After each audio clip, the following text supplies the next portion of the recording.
Evangelho de João, capítulo 15. Quem encontrou, diga amém. A partir do versículo 1, está escrito assim: Eu sou a videira verdadeira, e meu pai é o agricultor. Todo ramo que, estando em mim, não der fruto, ele o corta, e todo o que dá fruto limpa, para que produza mais fruto ainda. Vós já estáis limpos pela palavra que vos tenho falado. Permanecei em mim, e eu permanecerei em vós. Como não pode o ramo produzir fruto de si mesmo, se não permanecer na videira, assim, nem vós o podeis dar, se não permanecerdes em mim. Eu sou a videira, vós os ramos. Quem permanece em mim e eu nele, esse dá muito fruto, porque sem mim nada podeis fazer. Amém? Eu quero repetir apenas esse último versículo, quando Jesus, com muita propriedade, diz assim: eu sou a videira, vós os ramos. Quem permanece em mim e eu nele, esse dá muito fruto, porque sem mim nada podeis fazer. Amém? Deixa a sua Bíblia aberta aí. Queridos, quando nós chegamos aqui no capítulo 14, 13, 14, 15, 16 do Evangelho de João, nós percebemos que Jesus, já estava caminhando para os momentos que antecederiam, ou os momentos finais, que antecederiam a cruz na sua vida. E nesse momento ele começa, então, a ensinar os seus discípulos sobre uma estrutura que ficaria disponível aos seus seguidores, a partir do cumprimento da sua missão. Essa missão que nós sabemos, que consistia em ele ter que deixar o seu trono. A Bíblia diz que ele deixou o seu trono, ele deixou a sua condição de Deus, ele esvaziou-se de si mesmo, assumiu essa condição humana, nasceu do ventre de uma mulher, cresceu, teve que passar por todo o processo natural que eu e você estamos tendo que passar, assumiu uma condição, um chamado, um ministério, que fazia parte disso, e enfrentou a cruz, ressuscitou. Foi para isso que o Senhor o chamou, o enviou à terra. E a ideia dele aqui era que os seus discípulos, todos aqueles que decidissem segui-lo, entendesse que há uma estrutura disponível para os seus seguidores, para os seus discípulos. E essa estrutura, eu tenho visto que é algo que muitas vezes nós ainda não a entendemos, ou fazemos de contas, muitas vezes, que não a entendemos de uma forma correta. Então veja, se você voltar no capítulo 14, você vai ver Jesus falando ali sobre o Espírito Santo. E ele fala que, após a ida dele, ele enviaria o Espírito Santo. E quem é o Espírito Santo? Alguém que faz parte da triunidade de Deus. E quando Jesus foi falar do Espírito Santo, ele disse que ele nos daria, que esse Espírito, após a sua ida, viria e moraria dentro de nós. E quando você dá continuidade na leitura, você vai perceber que num determinado momento ele dá pausa a essa conversa sobre o Espírito Santo e começa então o discurso, o ensino sobre o que, de uma forma bem apropriada, eu quero destacar com você. Ele entra no capítulo 15 falando sobre uma estrutura da qual o Espírito Santo faz parte, que eu acredito que um bom entendimento vai nos ajudar muito, um bom entendimento, uma boa compreensão dela, vai nos ajudar muito como seguidor de Jesus, como seus discípulos. E aqui no capítulo 15, queridos, Jesus então começa a apresentar outras figuras que fariam parte dessa estrutura, que, como eu já disse aqui, que precisa ser compreendida e vista como algo para nortear a nossa vida na sua presença. E veja comigo, no texto que nós lemos, ele fala aqui de um agricultor. Ele começa o capítulo 15 falando sobre isso, né? Que existe um agricultor. E quem é o agricultor? O Pai. E ele fala também, logo no início do versículo, que há uma videira, e essa videira é Ele mesmo. Né? E quando você discorre a leitura, você vai ver que ele fala também sobre os ramos. E quem são os ramos? Aqueles que já foram limpos pela sua palavra, no caso ali dos seus discípulos, que eram o grupo para quem ele estava ministrando, passando o ensino, e é óbvio que também os ramos são todos aqueles que, como eu e você, um dia fomos alcançados por esse evangelho, cremos e nos rendemos a ele. Você pode dizer amém?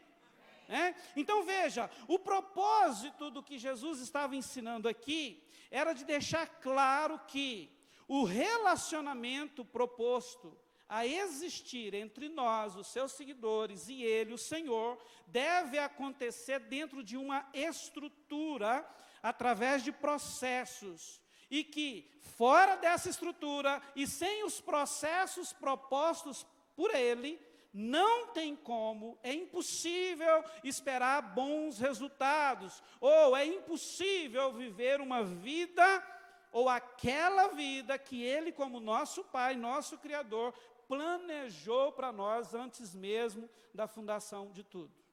Então veja, o conjunto completo daquilo que eu estou chamando aqui de estrutura, que tem como objetivo nortear o nosso relacionamento, a nossa vida com Deus, ela de uma forma completa seria assim: há um agricultor, o Pai. Diga assim comigo, o agricultor é o Pai. Há uma videira, que é Jesus. E há um guia, um consolador, que é o Espírito Santo. E que também há ramos, que somos nós. É essa, né, a estrutura, o conjunto dessa estrutura. Veja, nós somos ramos. Você pode dizer amém? Amém. Todos aqueles que um dia olharam para o sacrifício de Jesus, né, olharam e creram nesse sacrifício, né, e o reconheceu agora como Senhor e Salvador das suas vidas, a Bíblia vai dizer que nós somos enxertados, aonde? Na videira. Quem é a videira? Jesus. E assim nós nos tornamos ramos. É esse o processo. Agora, vamos entender um pouquinho o processo do enxerto. Como eu vim da parte rural, tive o privilégio de viver alguns anos, talvez alguns aqui também, né? Ou mesmo na zona urbana, talvez você já experimentou, até já fez, né? Já usou dessa técnica do enxerto. Queridos, como que é um enxerto? Você pega uma planta, ou o galho de uma planta, e enxerta, insere em outra. Não é isso? E o processo, vamos pensar numa coisa bem básica, né? Deixa eu usar essa garrafa, está aqui. Eu vou enxertar um ramo novo nessa árvore. Qual que é o procedimento? Faz um corte aqui, ok? Faz um corte, abre, você pega o galho, afina o pé do galho, do ramo, enxerta aqui. Eu me lembro quando meu pai fazia isso, meu saudoso pai, pé de lima, laranja, né? Eles gostavam de misturar as qualidades, né? Mas entenda, tem que ser da mesma espécie, né? Porque senão o negócio não funciona.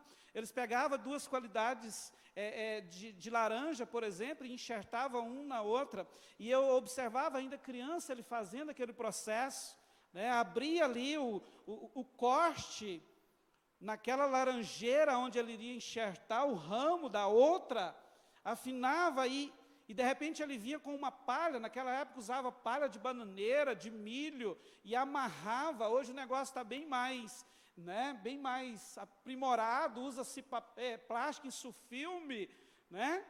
E ali, a partir do momento que aquele ramo ele é inserido naquela nova base, a ideia é que aquela base passe a ser a parte que dá sustentabilidade plena àquele ramo.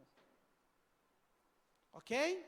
A partir daquele momento, tudo que aquele ramo precisa para sobreviver, aquele processo doloroso de enxertamento, que não é fácil, ele é tirado de um lugar, né? Ele é, de certa forma, judiado, uma boa parte dele é tirada, e é enxertado em outra base, e a partir daquele momento ele tem que absorver a vida, tudo aquilo que aquela nova base de sustentação está oferecendo para ele, né? Esse é o processo do enxerto.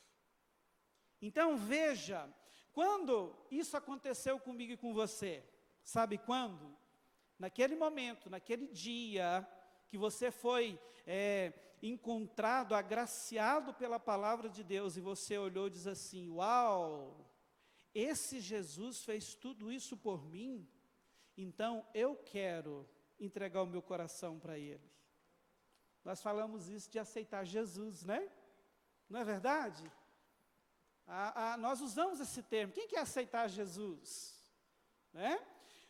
Quando nós lemos, queridos, Romanos 9, versículo 9 e 10, Paulo diz assim aos romanos: se com a tua boca confessares Jesus como Senhor, e em teu coração creres que Deus o ressuscitou dentre os mortos, serás salvo. Porque com o coração se crê para a justiça, e com a boca se confessa a respeito da salvação. Então, olha só, isso precisa acontecer. Quantos aqui já fizeram isso alguma vez? Tem alguém que não fez? Você pode fazer hoje. Então, veja, como consequência do pecado do primeiro casal no Éden, houve essa ruptura do homem com Deus. E durante toda a história da Bíblia, você vai ver Deus, através das gerações, trabalhando com a intenção de trazer o homem novamente à sua presença, até que culminou no ápice de tudo que ele poderia fazer, foi quando Jesus veio, encarnou entre nós, morreu e ressuscitou. E a partir desse momento, queridos, foi aberta essa porta de reconciliação, onde todos aqueles que olhassem para Ele, e crescem, e desejassem, decidissem, poderiam ser enxertados nele a videira, e assim viver uma vida de total reconexão com o Pai. Amém? É isso que aconteceu. Mas veja, esse processo, queridos, né, de reconciliação, de enxertamento, onde um dia, através dessa decisão, né, que aconteceu com vocês, se não aconteceu ainda, pode acontecer hoje, né, onde nós nos tornamos ramos, tudo acaba aqui? Não. É algo que nós precisamos entender.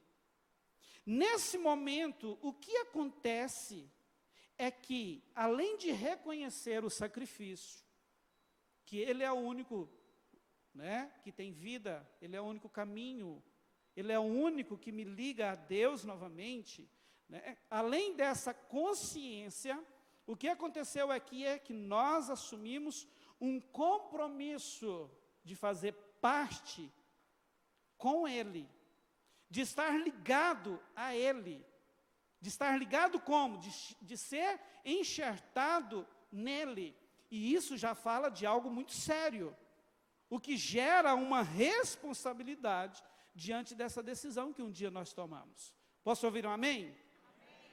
Mas veja, quando nós olhamos para tudo aquilo que a Bíblia fala, ou apresenta do que Deus espera de nós, nós entendemos que Ele espera muito mais do que um compromisso. Na verdade, o que Deus espera de cada um de nós é um comprometimento total de nossa parte, que é algo que vai além de uma decisão ou de uma responsabilidade assumida lá no compromisso. No comprometimento, a pessoa, ela se encontra sempre totalmente envolvida, motivada, decidida a se doar por completo, a fazer o que for preciso para cumprir o compromisso. Entende? Da melhor forma possível. E qual foi o compromisso? Senhor, eu permito, eu me entrego ao teu senhorio e aceito a tua salvação. Eu quero isso. Eu me coloco debaixo disso. Não é esse o compromisso? Agora, sem comprometimento, nós não vamos de maneira nenhuma cumprir esse compromisso. Talvez a gente fique perdido pelo caminho. Então, queridos, olha só. Diante disso que foi dito até agora, eu acho que fica, ou é muito bem-vindo, um convite para que nós possamos juntos hoje, nesse nível de novo ciclo, de novo ano, de uma nova etapa, buscarmos um discernimento de qual é o nível de comprometimento que nós temos tido com o Senhor nessa caminhada diante do compromisso que um dia nós fizemos com Ele. E é sobre isso aqui, o nível de comprometimento, que eu quero meditar um pouco com você hoje. Amém?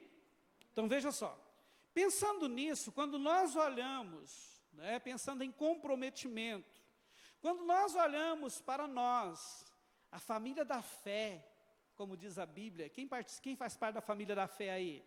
Amém? Do povo de Deus, daquele povo adquirido. Quando nós olhamos para essa família, queridos, fica evidente que nem todos se comprometem com o Senhor no mesmo nível, com a mesma intensidade. É verdade ou não? Se tem 3 cristãos dentro da sua casa, você pode tirar por base os 2 e você, os 3 que moram juntos. Nem todos se comprometem no mesmo nível. Não há algo que equaliza, na verdade há uma disparidade entre nós. E isso é terrível. E quando, queridos, eu olho para tudo isso, eu quero colocar aqui 2 níveis de compromisso, talvez tenha mais, mas eu resumi tudo em 2, para ficar mais curta até a nossa conversa de hoje, para que a gente entenda isso. Então veja, eu consigo ver no meio dessa família da fé, um grupo que é altamente comprometido com o Senhor, que são aquelas pessoas que eu chamo daqueles que são plenamente comprometidos com Deus. E algumas coisas que nos ajudam a identificar essas pessoas. Primeiro, são pessoas que amam ao Senhor de forma intensa. São pessoas que demonstram com a sua vida que realmente houve uma entrega a Jesus de forma completa, sem reservas. São pessoas que desejam sempre por um nível maior, mais profundo de intimidade com o Senhor. Eles não se contentam apenas com águas que dão no tornozelo, eles querem mais, eles estão de uma forma insaciável buscando a Deus. Aqueles que fazem parte desse grupo que são plenamente comprometidos, tudo na sua vida, o ponto basilar é o Senhor. Antes de qualquer decisão, eles olham para o Senhor. Tipo, se tem uma proposta de emprego que vai tirar você da sua igreja, do local onde você é cuidado, que vai tirar você desse contexto onde Deus está te dando condições de cumprir esse compromisso, a pessoa vai olhar e dizer, Uau, que proposta tremenda, que salarão. Mas quando ele olha para o seu relacionamento com Deus, para a sua família, e diz assim, vai afetar isso aqui? Obrigado, não quero. Entende? São nessas coisas que se identifica quem é que tem esse compromisso pleno. É aquela pessoa que acorda de manhã, ao domingo ou aos domingos, não lembra que precisa tomar café, mas a primeira coisa que lembra é, uau, hoje tem culto. E começa a criar uma expectativa, porque tem alguma coisa que o Senhor planejou para que a sua família pudesse receber do trono junto. Então, esse que é comprometido, ele começa a criar essa expectativa no coração, para aquela reunião que ainda tem 12 ou mais horas para acontecer. E ele vive isso intensamente. E se aparecer qualquer outra coisa que o tire desse compromisso, não, isso aí pode esperar. Tem algo mais importante para mim hoje. Entende? Sem hesitar, sem se preocupar, nada o tira do foco de estar com aquele a quem ele foi enxertado. Sabe, queridos, Lucas capítulo 18, não precisa você abrir, eu vou ler para você. Jesus estava conversando com os seus discípulos. De repente Pedro vira para Jesus e diz assim, Senhor, deixa eu te dizer uma coisa, eu e essa turma aqui, os seus discípulos, Jesus, nós deixamos tudo e te seguimos. Nós deixamos casa e te seguimos. E Jesus olha para ele e diz assim, em verdade vos digo que ninguém que tenha deixado casa, ou mulher, ou irmãos, ou pais, ou filhos, por causa do reino de Deus, que não receba no presente muitas vezes mais, e no mundo por vir a vida eterna. Então veja qual é a resposta, a palavra de Jesus para aqueles que têm esse compromisso pleno. Queridos, é fácil ser comprometido a esse nível com o Senhor de uma forma plena? Eu te digo que não é, porque é uma briga constante, diária minha. Mas é o que o Senhor espera de mim e de você. O outro grupo, queridos, que eu vejo, é o grupo daquelas pessoas que eu chamo de os medianos. Existe. Pode ter certeza que alguns dos que estão aqui nesse recinto hoje, ou talvez uma boa parte de nós, faz parte desse grupo. Veja como identificar. Pessoas que também já confessaram Jesus como Senhor e Salvador. Um dia fizeram esse compromisso de permitir que Ele fosse Senhor e os salvasse. Já assumiram esse compromisso, já assumiram a responsabilidade de segui-lo. Se você perguntar para essa pessoa se ela ama o Senhor, sem pensar, a resposta vai ser, claro que eu amo Jesus. Vivem a professar isso, mas apenas das suas bocas. Ou na maior parte do tempo, apenas com os seus lábios. Os frutos, a sua conduta, o seu dia a dia, em casa, no trabalho, na rua, na igreja, em qualquer lugar que vá, não condiz com as mesmas coisas. Mas esse grupo também, ele pratica, ou essas pessoas praticam alguns, ou por que não dizer vários princípios bíblicos, como por exemplo, congregam, são membros de igreja. Você acredita que congregar é um princípio, é um mandamento? São membros de igreja, estão nas igrejas toda semana, nem que seja aos domingos, mas estão, ofertam, dá o dízimo, servem, ou até servem em alguma área do reino de Deus. Mas, porém, esse grupo, ele jamais tem Jesus como prioridade. Como eu disse, eu vou usar o mesmo exemplo para você entender. Se aparece uma proposta de emprego que vai ganhar 5 vezes mais do que ganha, a pessoa nem pensa.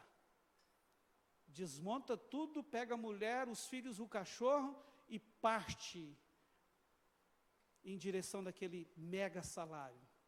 Nem olha para Jesus, nem olha para aquela estrutura que está inserido há anos, que tem servido para alimentar a sua fé, a sua família, o propósito do Senhor para a sua vida. Esse grupo não tem intimidade com o Senhor. Vem para a igreja aos domingos, mas até dormem durante um pequeno culto de menos de 2 horas. Cochilam, numa pregação que não dura 1 hora. Mas se você colocar ele para ver um jogo do time do coração, ele fica com o coração batendo a 1000 por 90 minutos. Viu a diferença? É assim. Esse grupo que vem à igreja, queridos, eu gosto de pegar, porque muitas vezes isso é para os homens, né? Se o time do coração dele vai jogar no domingo às 17 horas, nem pensa de vir para o culto. Por quê? Porque eu vou ver o Vasco jogar. Pensa, queridos, se for o Vasco, ainda aí a coisa fica mais séria, né? Você entende, queridos? O mediano pensa assim, não, igreja hoje, não, tem domingo que vem de novo. Hoje eu vou ver o meu time jogar. Fica em casa. Se aparece qualquer outro tipo de compromisso, ele não hesita, ele troca. Por quê? Porque Jesus não é prioridade. Entende? Porque não há comprometimento. Houve apenas um compromisso. Assumiu uma responsabilidade. E muitas vezes não tem noção do peso que é isso. Porque agora, uma vez que um compromisso foi assumido, o que Deus espera é o meu, é o seu comprometimento. Os medianos, eles colocam qualquer coisa mínima que for antes dele em suas vidas. Sem pensar. Mas se você for conversar com esse tipo de ramo, ele vai achar que está certo. E vai argumentar. E muitas vezes vai usar a Bíblia para tentar provar para você que está certo o estilo de vida dele.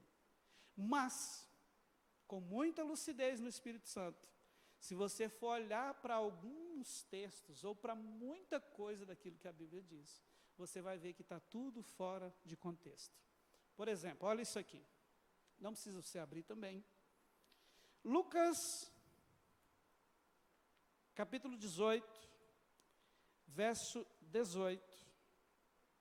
Conta a história de um jovem, que nós o conhecemos como jovem rico. Todo mundo conhece essa história, né? Olha só, alguém rico, tinha uma boa posição, ele chega para Jesus e faz uma pergunta, queridos, que é muito curiosa. Ele vira para Jesus e diz assim, bom mestre, o que farei, ou o que eu tenho que fazer para ser salvo, para ter a vida eterna?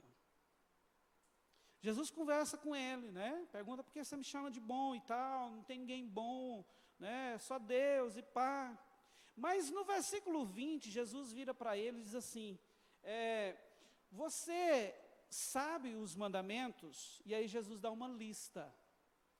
Não adulterarás, não matarás, não furtarás, não dirás falso testemunho, honra teu pai e a tua mãe. Irmãos, olha a lista que Jesus deu para esse cara. Deixa eu te perguntar uma coisa. Talvez, deixa eu fazer um parênteses aqui. Talvez o nível de crentes medianos que nós temos hoje, não pode, na verdade, se comparar com este jovem. Sabia? Que deixa eu te dizer, o que tem de crente hoje, de filhos, dentro da igreja, que não honra papai e mamãe, que a palavra de papai e mamãe vale menos do que qualquer coleguinha de rua e de escola. E esse jovem, ele honrava o pai e a mãe dele. Entende? E ele honrava. Quando Jesus termina essa lista de mandamentos, queridos, olha a resposta daquele cara. Ele diz assim: Senhor, tudo isso eu tenho observado desde a minha juventude. Tipo assim, Senhor, sabe essa lista aí? Ó, estou dentro. Tudo isso aí, ó, observo, eu cumpro, eu vivo. Mas Jesus, queridos, a Bíblia vai dizer, né, e eu acredito aqui que Jesus, é óbvio, ele vê além daquilo que sai dos nossos lábios ou que brota aqui. Ele vê aquilo que está no mais profundo do nosso coração. E nesse momento, Jesus vira para ele e diz: uau, legal, mas deixa eu te dizer uma coisa. Ainda te falta uma coisa. Vende tudo que você tem, dá para os pobres, e aí você terá um tesouro no céu. Depois disso, você vem e me segue. Qual foi o resultado? A Bíblia diz que após aquele jovem ouvir essas palavras, ele se entristeceu muito. E a história acaba aqui. E tudo indica que ele não ouviu o convite do Senhor. Esse é o exemplo do mediano. Esse é o estilo do mediano. Se comprometeu, ou fez um compromisso. Sabe? E passa tempo, passa um período, vem outro, e no meio dessa caminhada que o mediano está tendo com o Senhor, o Espírito Santo não perde chance. Uma vez ou outra, ele é confrontado acerca daquele pecado que está sendo praticado pelo mediano. Porque amar as riquezas é pecado. Ter riquezas não, mas amá-las, principalmente acima do Senhor, não é verdade? Então o que Jesus apontou para aquele jovem foi que havia um pecado. No coração dele,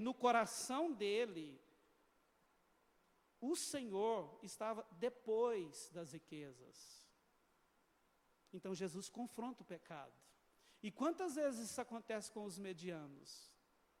Aí sabe qual é a onda dos medianos hoje? Quando o Senhor confronta um pecado, não, mas o Senhor me compreende.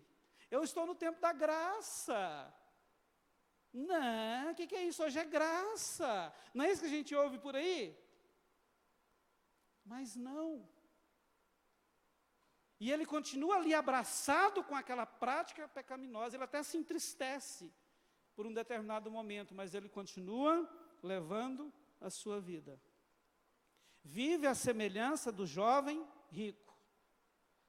Pensa que por praticar algumas coisas está seguro. E o que o Senhor mostra aqui é que não, porque ele precisa do seu tudo. Ele espera o seu tudo, a plenitude do seu ser. Dura essa palavra, né? Perdão, queridos. Quem se compromete, queridos, a esse nível, quem está se comprometido a esse nível, entenda, está vivendo a semelhança desse jovem rico aqui. O Senhor está esperando mais. Não basta se entristecer e, na maioria das vezes, abaixar a cabeça e até chorar.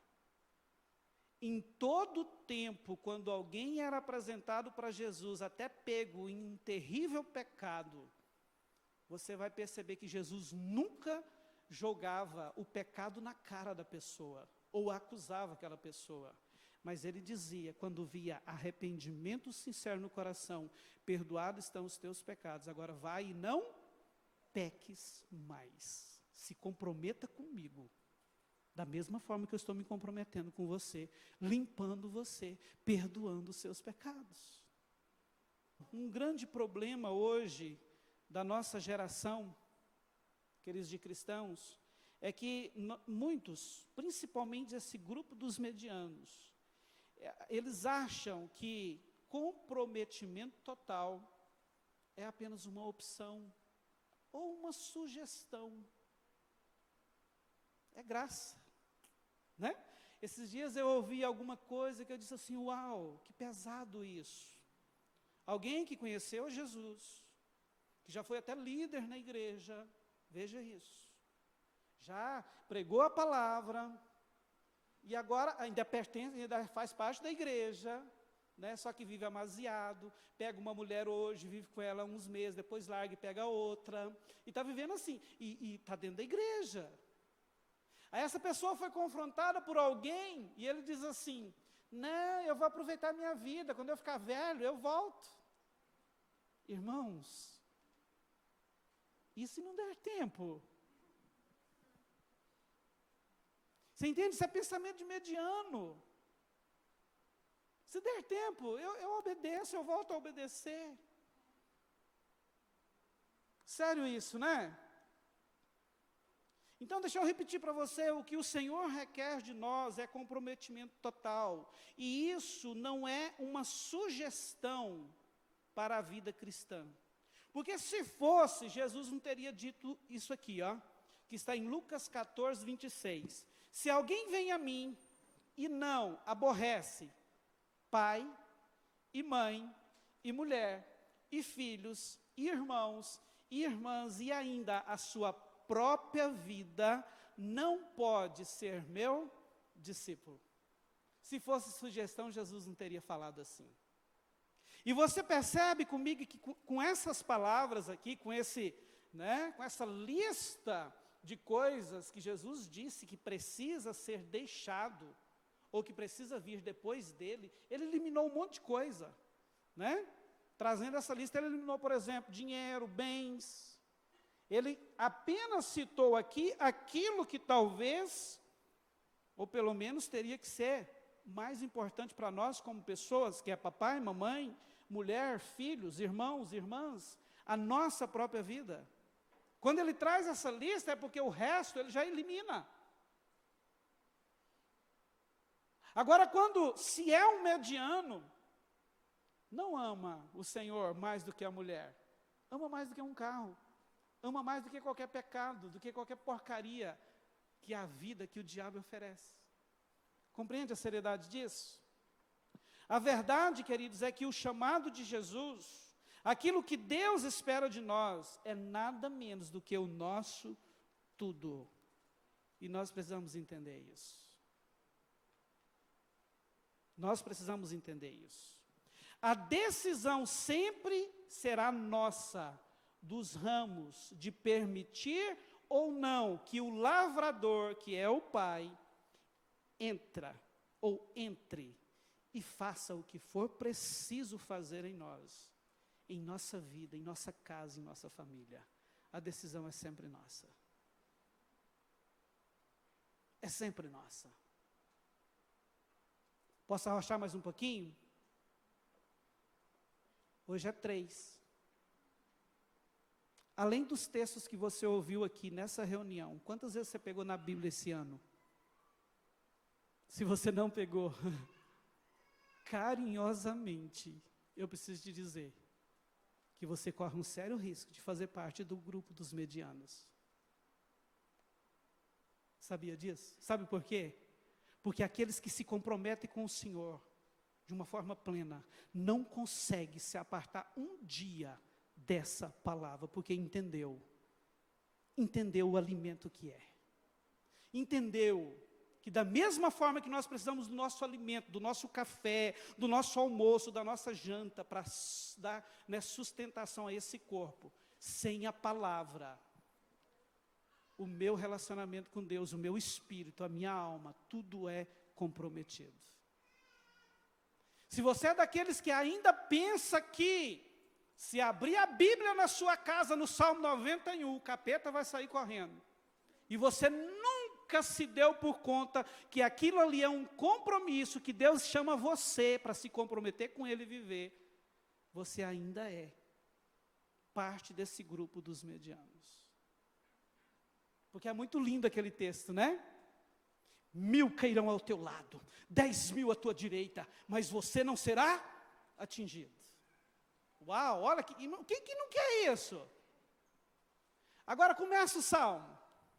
Você vai ver o salmista dizendo assim: aqueles que se escondem debaixo do esconderijo do se esconder debaixo do esconderijo do Altíssimo, ninguém quer. E sabe o que é isso? É permitir, não só ser enxertado na videira, mas permitir que o agricultor entre e mude o que for preciso de lugar na sua vida. É permitir que ele entre e arranque a sujeira, limpe o que tiver que limpar, arranque a podridão, o pecado. Isso é se esconder debaixo do esconderijo do Altíssimo. Aí para estes, agora sim, 1000 vai cair ao teu lado, 10.000 à tua direita e você não vai ser atingido. Simples assim. Né? Queridos,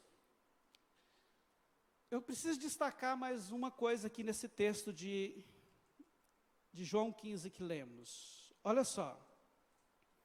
No versículo 2, deixa eu voltar aqui. Diz assim, todo ramo, quem é ramo aí? Irmão, com convicção, quem é ramo aí? Olha o que a Bíblia diz.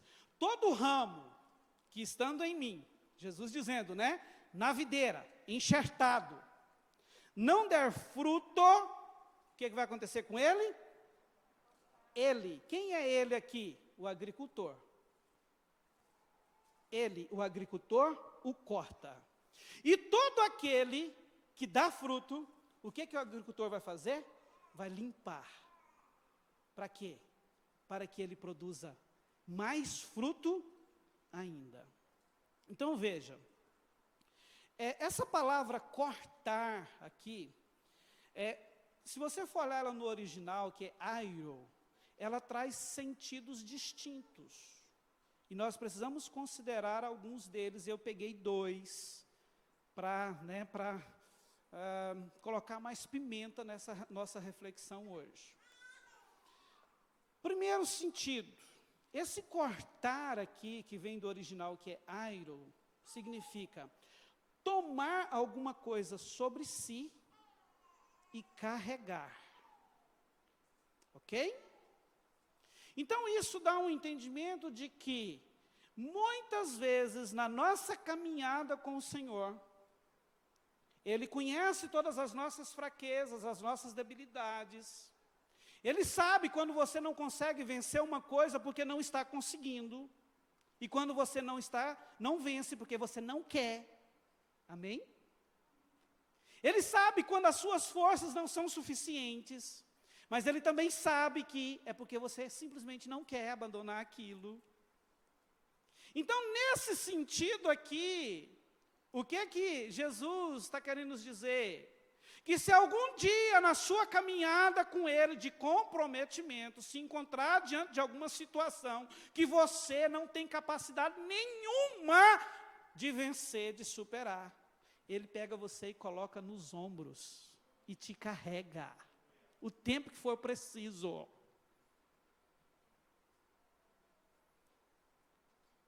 A gente tem vivido uma geração que tem sofrido com um mal que se enquadra aqui, que é o mal da depressão. Quem já teve depressão sabe do que eu estou falando.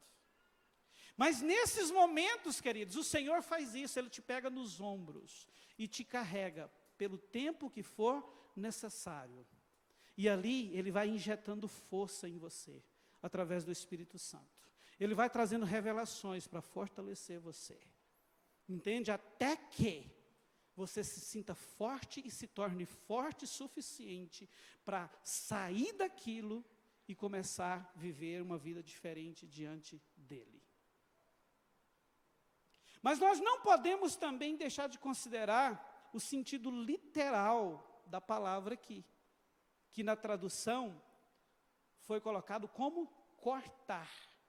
O que é isso? É cortar mesmo. É cortar e afastar aquilo que estava ligado a algo. No caso, aqui é cortar o ramo que um dia foi enxertado na videira e nunca quis dar fruto. Nunca quis mudar de vida. Sempre preferiu o mundo, a vida do crente mediano, que nunca decidiu fazer de Jesus a sua prioridade máxima da existência. Sempre preferiu e trocou Jesus por qualquer coisa. Para esse, a palavra aqui é literal. Pode chegar ao ponto de ser. Você pode estar escandalizado, amém? Porque afinal, nós estamos no período da graça. Mas deixa eu contestar mais um pouquinho isso. Escuta essa história. É um jovem que eu conheci, não vou citar o nome dele, talvez tenha até alguém que conheça. Quando eu tive um encontro com Jesus, há mais de 30 anos atrás. Tá? Ele viveu dentro da igreja, foi vice-pastor, líder de jovens, diácono. E eu conheci e vivi com esse camarada dentro da igreja anos e anos. Eu via o testemunho de vida que aquele cara tinha diante do Senhor, da igreja e do mundo. Irmãos, mas veja isso. Isso é fato real, tá? Um belo dia, por um problema que aconteceu, este agora já um jovem, ou um senhor jovem ainda, que ele tinha 30 e poucos anos, virou as costas para Jesus, largou a vida cristã, e o pior, começou a falar mal da igreja. Ele se rebelou de um jeito, com a proposta de Jesus, de ser, de viver como ramo, que a vida dele passou a ser essa. E na cidade onde ele morava, a igreja onde nós congregamos junto, e que ele congregou por muito tempo na vida dele, ficava na mesma rua da sua casa. E agora, este cara vivendo desse jeito. Um belo dia, eu não sei como, ele encontra alguns irmãos que estavam chegando na igreja. E de repente essas pessoas começam a convidá-lo a entrar. Fulano, entre, vamos participar do culto conosco, vem, nós amamos você faz parte disso aqui.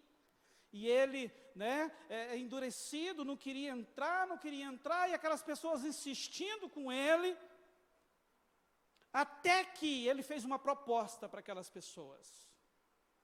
Isso quem me contou foi alguém que estava lá no grupo. Tá? Então eu estou tentando, com as mesmas, ser fiel ao máximo às palavras que as pessoas ouviram.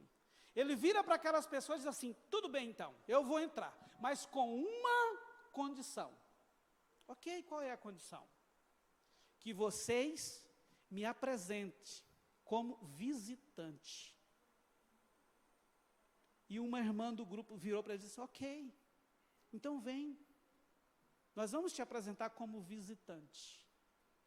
Irmãos, e aquele cara entrou, participou do culto. Tudo normal. Num determinado momento, alguém pega o microfone, fala, cita o nome dele e o apresenta como visitante, igualzinho ele pediu. Terminou o culto, tudo normal. Irmãos, isso é muito forte, isso mexe comigo, porque eu conheci essa pessoa. Tudo normal. Ele sai para fora. E eles pegam a rua que ia na direção da sua casa. E vai conversando. Conversando, tudo normal, irmãos. Tudo normal. Ele passa na casa dele e avisa a mãe dele: mãe, eu vou ali para a praça com o pessoal aqui, tá? Na cidade tem uma praça que se tornou tipo um point gospel. Tem algumas lanchonetes, uma pizzaria. Então, terminou o culto, é normal, cidade interior, os irmãos, principalmente os mais jovens, vão para lá. Irmãos, e ele segue esse grupo de irmãos para aquele lugar. E quando chega lá, eles já sentados às mesas, ele chama o garçom e pede uma cerveja. E o testemunho, assim, terrível, que eu tenho agora, sabe qual é? Quando ele pega a lata de cerveja, ele cai de joelho e só grita: meu Deus, e cai em cima da lata de cerveja. Quando aquelas pessoas, aqueles irmãos pegam ele já estava gritando de dores. Desse lugar, no pronto-socorro, para o pronto-socorro, dá menos de 500 metros. Eles conseguiram levar essa pessoa para o pronto-socorro. Quando chegou lá, já tinha sangue saindo pelo nariz, pelo ouvido, para tudo quanto é lugar. Sabe o que aconteceu com ele? Um infarto fulminante no meio da praça, junto com todo mundo. Agora, preste atenção no que eu vou te dizer. Quando nós fazemos um compromisso com Jesus de recebê-lo como Senhor e Salvador, nós passamos a ser o quê? O quê? Ramo.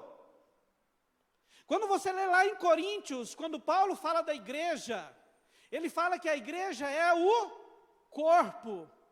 Não é a mesma coisa da videira? Ele fala que a igreja é o corpo de Jesus e nós somos os membros. O ramo, membro, corpo, videira, agricultor, cabeça. Não é a mesma coisa?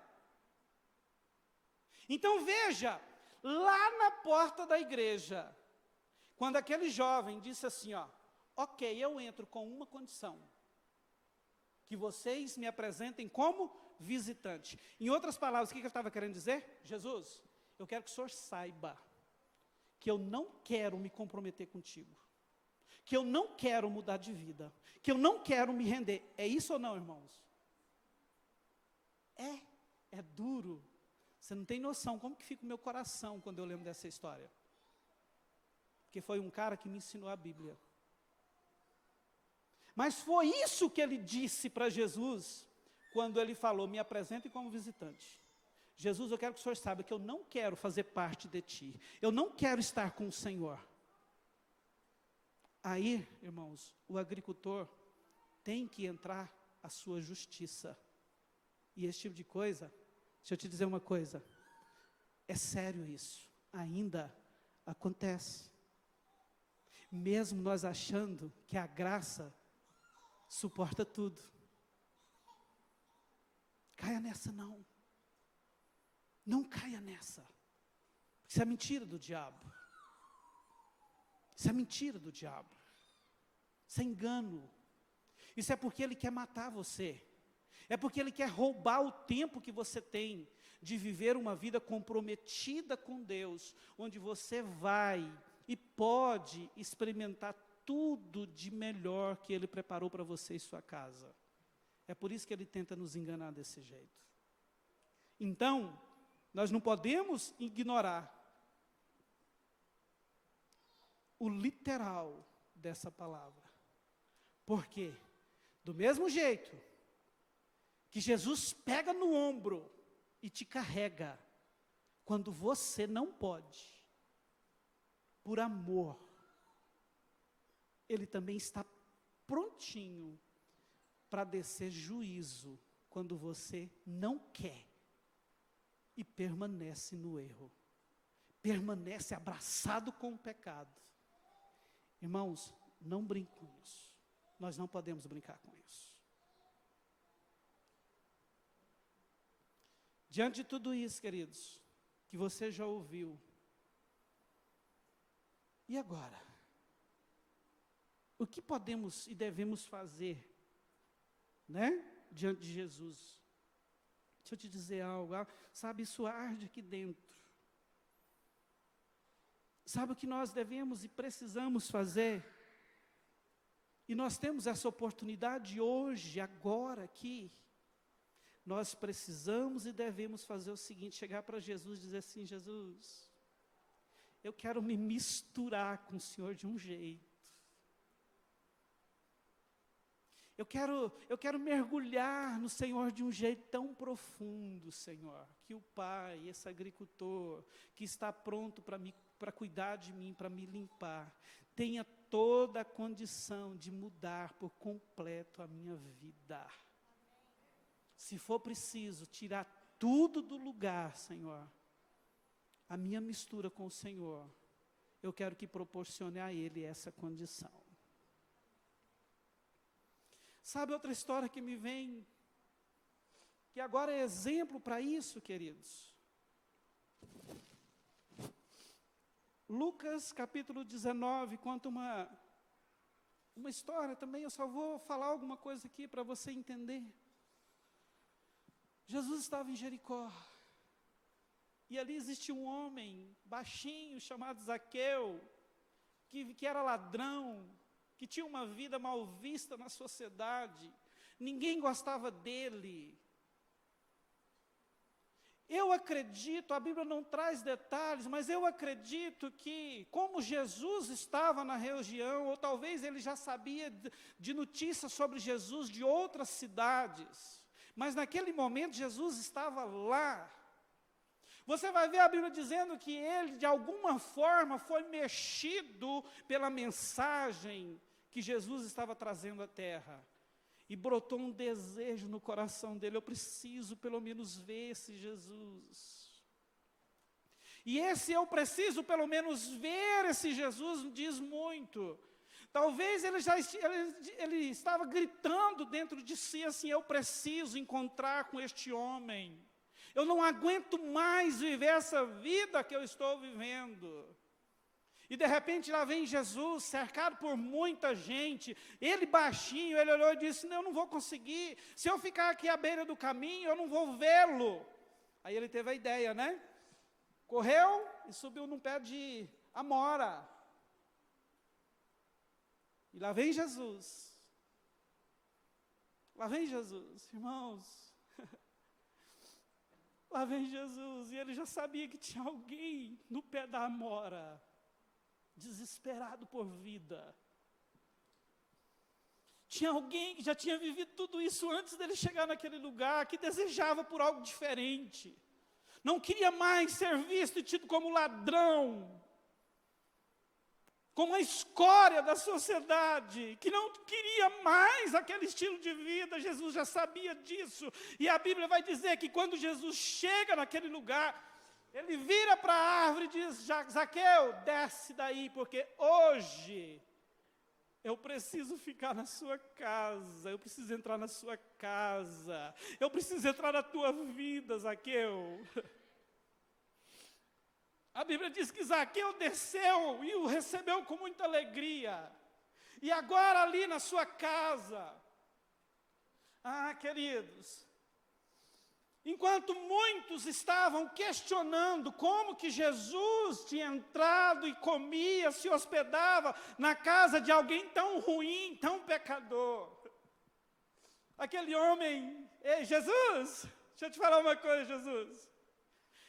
Eu resolvo.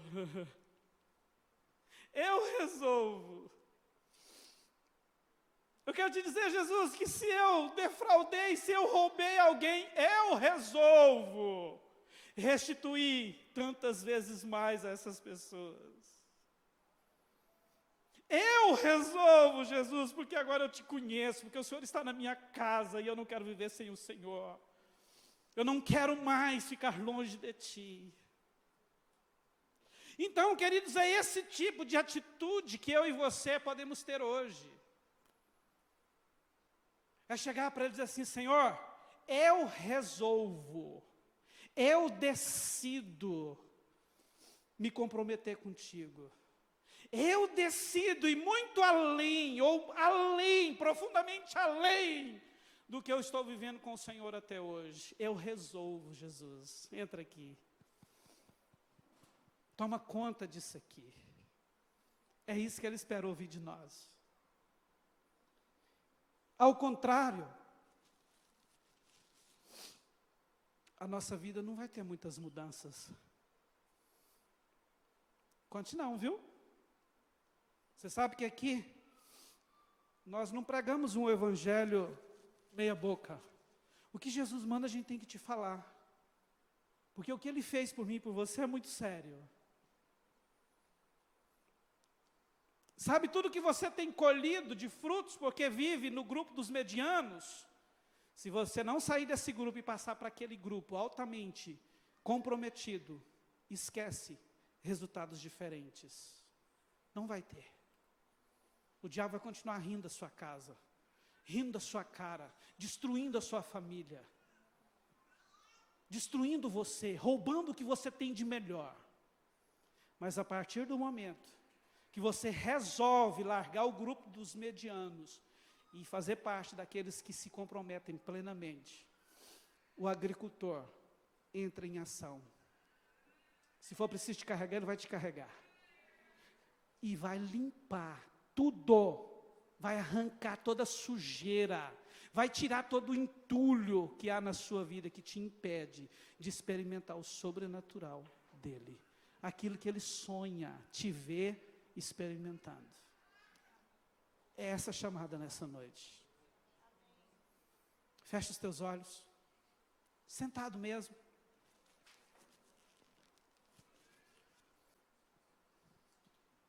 Deixa eu te dizer, tudo aquilo que passou pela sua mente e pelo seu coração durante essa quase 1 hora que você está me ouvindo, ele já sabe.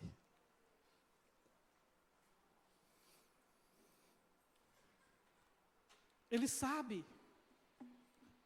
Aquele não que o seu coração, não é bem assim não, Jesus. Ele viu? Ele viu, ele assistiu.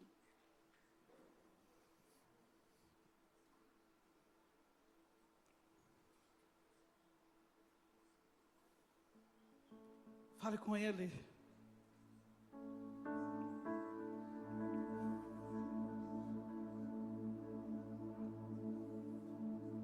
Você pode fazer isso, rasgar o seu coração diante dele.